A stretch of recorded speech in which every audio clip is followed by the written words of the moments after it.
नमस्कार, स्वागत है आपका प्रखंड नवनीत में। मैं बबलू सैनी। आज हम आए हुए हैं अंतर्राष्ट्रीय वैश्य महासम्मेलन राजस्थान में, जहां जो कि जयपुर के चैम्बर हाउस में हुआ, जहां पर उप मुख्यमंत्री दिव्या कुमारी ने भी संबोधित किया। वहीं साथ ही साथ व्यापार वर्ग के जो तमाम यहाँ पर अंतर्राष्ट्रीय स्तर के जितने व्यापारी थे वो सभी यहाँ पर आकर अपनी अपनी विचारधाराओं को रखा। और साथ ही साथ ये निर्णय लिया गया है पूरे वैश्य समाज द्वारा कि इस बार सभी वैश्य समाज के बंधु मिलकर बीजेपी यानी भाजपा नरेंद्र मोदी की सरकार को समर्थन करेंगे और 2024 के चुनाव में बीजेपी के कमर को मजबूत करते हुए इस बार सभी समाज बंधु उनके समर्थन में वोटिंग करेंगे। कैसे पहली बार हमारे देश से कोई जाके पाकिस्तान गया, उनके घर के अंदर घुसकर हमने उन पे अटैक किया। ये ऐसा कभी नहीं हुआ था, ऐसे करे किसी की हिम्मत नहीं थी, कोई करता नहीं, सब डरते। मोदी जी किसी से डरते नहीं।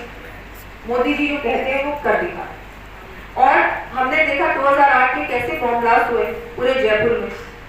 आप बताओ, अभी 10 सालों में कहीं भी ऐसी घटना हुई है क्या? कोई भी टेररिज्म की एक्टिविटी हुई नहीं हुई। उल्टा कश्मीर से भी हट गया ये, वो भी बिल्कुल अब धीरे धीरे शांतिपूर्वक प्रदेश बन गए। तो एक ऐसा नेतृत्व हम सब चाहते हैं। आप लोग भी बिजनेस कम्युनिटी से हैं, आपको चाहिए कि एक अच्छा माहौल हो देश में। आज ये लोकसभा चुनाव के तहत वैश्य समाज का बहुत प्रबुद्ध जन सम्मेलन था और इसमें हम सब ने संकल्प लिया है कि मोदी जी के हाथ को मजबूत करेंगे, मोदी जी के सपने को साकार करेंगे, विकसित भारत होता हुआ हम अपनी आँखों के सामने देखते हुए। और मोदी जी ने नारियों का सम्मान किया है और नारियों का सम्मान के साथ साथ जयपुर के अंदर एक महिला को टिकट दिया है, मंजू शर्मा जी को। उन मंजू शर्मा जी को बहुत अच्छे वोटों से हम जिताएंगे वैश्य समाज मिलकर।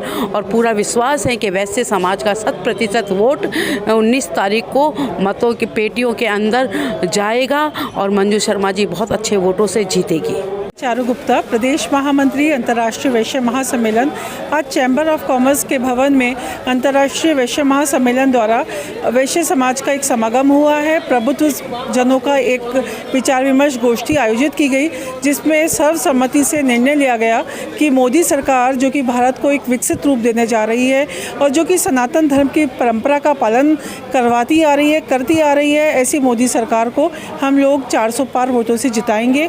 और हमारे जयपुर की मंजू दीदी जो को इस बार 8 लाख वोटों से वो जो हैं वो जीते, एक इतिहास दोहराएं, ये हम सबकी कामना है। तो अब की बार मोदी सरकार, वैश्य महासम्मेलन ने इस बार यही संकल्प लिया है कि सनातन धर्म की पालना करने वाले को हम आगे बढ़ाएं और अपने देश की प्रगति के लिए मोदी सरकार को चुनें। ये हमारे अंतर्राष्ट्रीय वैश्य समाज के प्रबुद्ध जनों का एक सम्मेलन है और ये सिर्फ इसी उद्देश्य से रखा गया। आगामी जो चुनाव देख रहे हैं 19 तारीख को, तो हमें भारतीय जनता पार्टी जो है कि एक राष्ट्रवादी पार्टी है, जो एक धर्मनिष्ठ पार्टी है, जो सनातनियों की रक्षा की बात करती है, उस पार्टी में हमारे मोदी जी जो 400 पार की बात कर रहे हैं, उनका साथ देने के लिए हमारा अंतर्राष्ट्रीय वैश्य समाज एक संकल्प लेने के लिए उन्होंने ये सम्मेलन बुलाया है। आज का कार्यक्रम में हम इसलिए आए हैं कि ये वैश्य समाज का कार्यक्रम था और इसमें आज मोदी सरकार के लिए फैसला लिया गया था वैश्य समाज ने, तो हम उसी लिए आए हैं। आगे आने वाले टाइम में हमें हिंदू और सनातन को बचाने वाली पार्टी को हम वोटिंग करेंगे और लोगों से भी करवाएंगे। वैश्य महासभा के तत्वाधान आज ये रखा गया है कि हम सब वैश्य को एक होकर, सभी वैश्यों को वोटिंग वाले दिन सबसे पहले वोट देना है, उसके बाद सब काम करना है। वैश्य बहुत बड़ी तादाद में है, यदि हमारे वोट सब हो जाते हैं तो निश्चित रूप से भारतीय जनता पार्टी विजयी होगी और हमें मोदी जी को आज हम लोग वैश्य अंतर्राष्ट्रीय वैश्य सम्मेलन में, यहाँ प्रबुद्ध जन सम्मेलन में एकत्रित हुए हैं। जो हमारी लोकसभा से सांसद प्रत्याशी हैं मंजू शर्मा जी, उनके सम्मान में आज ये प्रबुद्ध जन सम्मेलन रखा गया है। तो मैं इतना ही कहना चाहूँगी कि ज़्यादा से ज़्यादा हमको मतदान करना है और वैश्य समाज को जगाकर हमको प्रत्येक वैश्य से मतदान कराना है, ताकि प्रजातंत्र के इस उत्सव को हम सफल बना सकें और तभी हमारी जीत होगी और वैश्य समाज तभी जागरूक रहेगा। और मंजू दीदी ही क्या, कोई भी प्रत्याशी हो, मैं कहती हूँ प्रजातंत्र के इस त्यौहार में हमें बढ़ चढ़कर हिस्सा लेना चाहिए। आज का वैश्य समाज का प्रोग्राम है, वो भी इलेक्शन की से है कि भाई बीजेपी मोदी जी आए और सब लोग एकजुट होके मोदी जी को वोट दें, ये सभी चल रहा है। राम जी करा रहे हैं, राम जी का काम है, राम जी के काम में काहे का विराम है, मर भी गए तो फिर जीवन ललाम है, रहने को तो फिर स्वर्ग धाम है। तो यही सनातन है, यही शाश्वत है और यही सत्य है। और भारत बढ़ रहा है राम राज्य की ओर। और राम राज्य का मतलब केवल सिर्फ भारत की सीमाओं तक नहीं, अपितु पूरे वसुधै के अंदर विश्व गुरु बनकर भारत जिस तेज़ी से बढ़ रहा है और उसको सफल और सार्थकता प्रदान के लिए पूज्य योग ऋषि मैं कहना चाहूँगा, क्योंकि वो कर्म योग के ऋषि हैं माननीय हमारे प्रधानमंत्री जी। और ये पूरा बदलता हुआ दौर है। आज तक यदि बात करें तो वैश्य समाज का मेरा जन्म, ये जाति की मेरी बात करूँ तो मेरा जन्म विजयवर्गीय समाज में हुआ, उस नाते वैश्य समाज का मैं वैश्य हूँ। पर ये पहला अवसर है जो पूरा विश्व जब बदल रहा है। वैश्य समाज ने भी एक बहुत बड़ा निर्णय लिया है।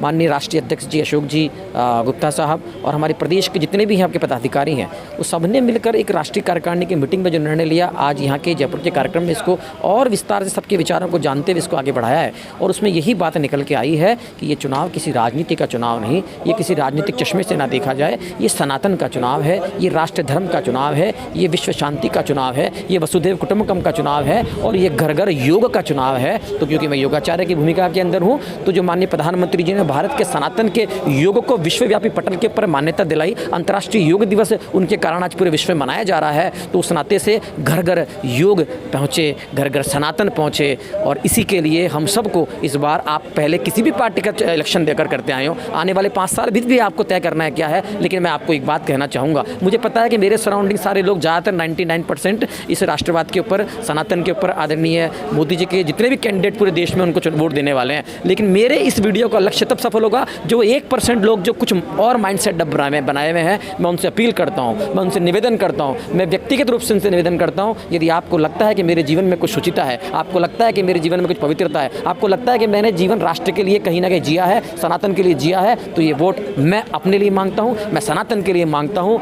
मेरा नाम संतोष बम है। आज मैं यहाँ चैम्बर 1 में आई हुई हूँ। यहाँ पे इंटरनेशनल वैश्य फेडरेशन का प्रबुद्धजन का सम्मेलन है, उसमें काफ़ी लोगों ने अपने अपने विचार व्यक्त करे हैं। और आज उसका मेन टॉपिक रहा है कि सभी लोग अपने मोदी जी को, या जो जयपुर से मंजू शर्मा खड़ी हुई है, उनको जिताया जाए और मोदी जी कि मतलब बीजेपी आनी चाहिए अब की बार, और सब लोग पूरी 25 सीटों पे अपने जनता पार्टी का ही राज रहेगा। नमस्कार, मैं आशा विजयवर्गीय समाज की महिला अध्यक्ष हूँ पूरे जयपुर प्रदेश की, और स्थानीय में भी मैं वैश्य समाज में उपाध्यक्ष हूँ। आज जो ये कार्यक्रम है वो हमारे निकट भविष्य के लिए बहुत ही अच्छी रिजल्ट लेके आएगा, क्योंकि अगर हमारा देश है तो हम हैं और हम हैं तो समाज है, तो उसके लिए हमें एकजुट होना है। तो वैश्य समाज एकता जिंदाबाद, और सभी 19 तारीख पे फोकस करें और इसे एक महापर्व की तरह मनाएं, क्योंकि जैसे हम अपने त्योहारों को उत्साहपूर्वक मनाते हैं, शादी ब्याह में उत्साह से भाग लेते हैं, उसी तरह इस चुनाव में हम उत्साह से भाग लें और सभी को साथ लेके चलें। आज अंतर्राष्ट्रीय वैश्य महासम्मेलन का प्रोग्राम रखा गया था, प्रबुद्धजन। इसमें हमको आज जो वैश्य जितने भी लोग हैं उनको ये समाचार देना था और ये संदेश देना था कि आने वाली जो पार्टी है वो भारतीय जनता पार्टी है। हम मानते हैं कि 400 पार है, लेकिन उसको 400 पार करने के लिए हमको एक एक इंसान को घर से बाहर निकालना है और सुबह पहले वोटिंग करानी, क्योंकि गर्मी का टाइम है। तो वो संदेश देने के लिए हमने आज वैश्य समाज के सभी घटकों को यहाँ पे इकट्ठा किया था, ताकि हम उनको ये बोल सके कि आपको भी निकलना है और अपने अड़ोसी पड़ोसी को, अपने रिश्तेदारों को भी निकालना है, ताकि 400 पार को हम 500 पार कर सकें और 500 पार करके हम वापस से मोदी सरकार को लेकर के आएँ और मोदी सरकार को ला करके देश। वैश्य अंतर्राष्ट्रीय महासभा ने एक कार्यक्रम का आयोजन किया, जिसमें आज की मुख्य अतिथि परम श्रद्धेय आदरणीय दिया कुमारी जी थी, और उन्होंने सब हमारे समाज को, हमने एक संकल्प लिया है कि आने वाले टाइम पे जो 19 तारीख को वोटिंग होगी, उसमें भारतीय जनता पार्टी की जो प्रत्याशी हैं मंजू शर्मा जी को पूरा समाज एकजुट होकर के वोट करेगा। और एक संकल्प और लिया है कि ज़्यादा से ज़्यादा हम वोट करेंगे और जिससे मोदी जी के हाथ मजबूत होंगे। ये हमारा एक वैश्य संगठन है, पूरे हिंदुस्तान में है, वर्ल्ड में है। तो कटरा में एक मीटिंग हुई थी कि इस बार का जो इलेक्शन होगा उसमें पूरा समाज वैश्य वर्ग भारतीय जनता पार्टी को वोट करेगा। क्योंकि ये सम्मेलन जयपुर में नहीं हुआ, सारी समाजों के संगठनों के सम्मेलन हो गए, वैश्य समाज का सम्मेलन नहीं हुआ। इसके लिए एक आज ये भव्य सम्मेलन और एक बुद्धिजीवी कार्यक्रम ये आयोजन इसका हुआ। इसमें हमारे डिप्टी सीएम दिव्या कुमारी जी आए, उन्होंने अच्छा उद्बोधन दिया और समाज के लोगों ने एकजुटता के साथ कार्य किया, एक मैसेज दिया और चुनाव में इस बार अग्रणी रहेंगे। जय। तुम्हारे पास विजन होता तो 5 साल तुमने राजस्थान पे राज किया, राजस्थान को पता नहीं कहां तक पहुंचा देते। हम लोग क्या बन गए? Rape capital. ये सबको पता है कि पिछले 5 सालों में रेप कैपिटल बन गया था राजस्थान। बलात्कार में नंबर 1, क्राइम में भी हम नंबर 1 पे पहुंचने वाले। ये सब कुछ आपके सामने है। मैं तो सिर्फ इतना ही कहूंगी कि हमारी प्रत्याशी मंजू जी हैं और मंजू जी ने, उनके पिताजी ने बहुत अच्छा काम किया, पार्टी के लिए किया, प्रदेश के लिए किया। अब समय आ गया है कि हम भी इनको अच्छे वोटों से, अच्छे मार्जिन से हम जिता के उनको लोकसभा भेजें ताकि वो हमारे काम करें। और जयपुर एक निगलेक्टेड, मैं तो कहूँगी कि थोड़ा बहुत जयपुर निगलेक्टेड रहा है। जयपुर को जो अटेंशन मिलना चाहिए, ये स्मार्ट सिटी भी है, ये वर्ल्ड हेरिटेज साइट भी, यूनेस्को वर्ल्ड हेरिटेज साइट। यहाँ इतने टूरिस्ट आते हैं, यहाँ पर बहुत बड़े बड़े बिजनेस हाउसेज हैं, यहाँ सब कुछ है। जयपुर में ऐसा कुछ नहीं है नहीं है। लोग बाहर से रिटायर हो जाते हैं ना, चाहे राजस्थान के नहीं भी होते, वो वापस जयपुर में आके सेटल डाउन होते हैं। तो जयपुर में सब कुछ है, लेकिन जयपुर फिर भी जो दर्जा जयपुर को मिलना चाहिए था अभी तक नहीं। लेकिन अब तो मुख्यमंत्री भी और मुख्यमंत्री भी जयपुर ही लोकसभा से हैं दोनों, तो हम लोग मिलकर पूरा प्रयास करेंगे कि यहाँ पर सारा जितना भी काम बचा हुआ है, रुका हुआ है, यहाँ पर विकास हो। जयपुर को कैसे अपन फिर से वर्ल्ड बैंक पे लेके जाए। वैसे तो वर्ल्ड बैंक पे है जयपुर हर प्रकार से, बहुत कुछ तो आप लोगों की वजह से।